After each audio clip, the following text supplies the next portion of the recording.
Question. My name's Scott, and I'm happy for anyone to answer the question. I don't think any of you mentioned about carbon taxes. I'm just wondering, since there are experts who very much favour the use of carbon taxes, whether that's something that can only be done domestically, or is it something that could be done internationally? And, well, I suppose the first question would be, are you in favour of them, or should they be steered clear of? I presume a cap and trade would definitely be easier to implement internationally. So your thoughts, please. Our speakers are really wanting to get into that question. Stephen.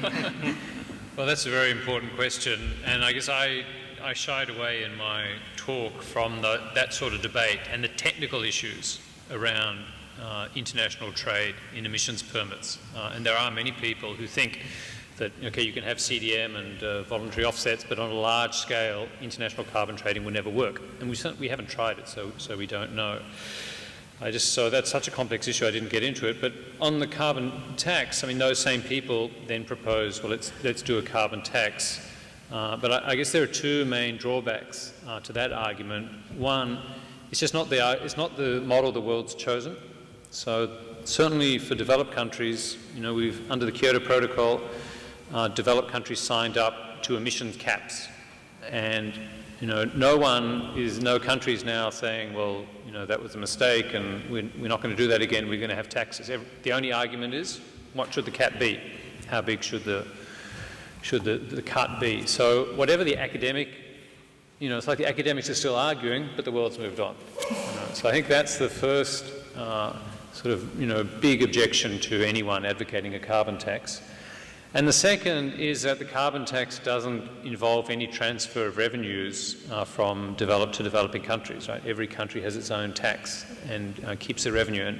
And as I showed, there's a high chance that developing countries will end up under that system, paying a much bigger bill for addressing a problem which, they didn't create in the first place, and which they're, nowhere near as well equipped to address as we are.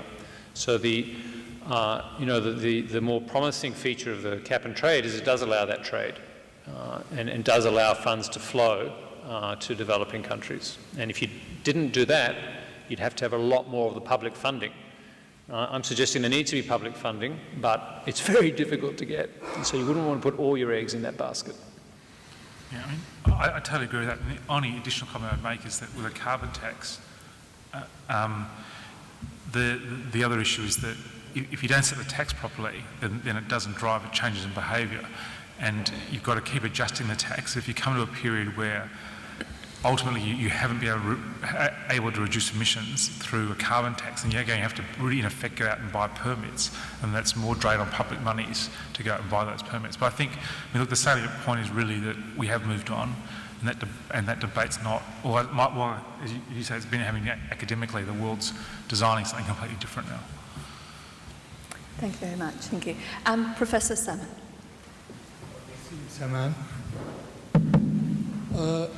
Assuming that carbon trading is going to be an international reality in the next few years, my question to any members of the panel is, what is the likely impact on the voluntary carbon market, which is doing a lot of great things, particularly to developing countries at the moment?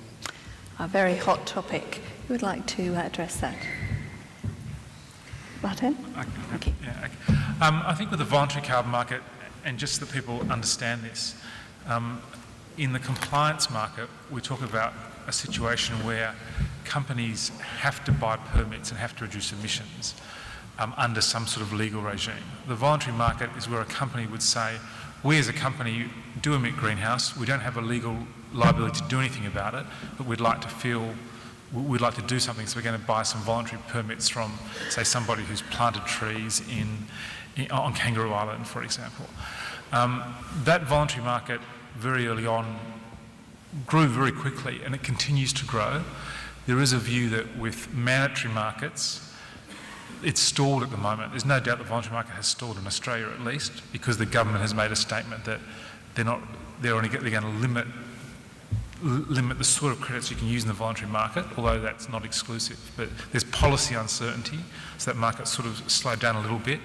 But my own view is that as we go forward in the longer term, what will happen is all of these compliance markets will start changing behaviour. The compliance markets for emissions trading only really cover the very large polluters, like the small companies and, you know, and the local shops, etc. And businesses like ours who buy permits don't do it because they have an obligation. So there'll be more pressure on companies to do some sort of action. So while we're seeing a current dip, in the long term, I think the voluntary market will actually grow significantly. Could I add to that? Certainly, April. Sure. And I'd just like to add that, you know, one very important role the voluntary market has had is really to sort of be a laboratory for new types of carbon offsets. And in a way, these carbon offsets, the methodologies, get tested in the voluntary market, and once they are accepted, then they can gradually go through the compulsory process and scale up and reach a larger market.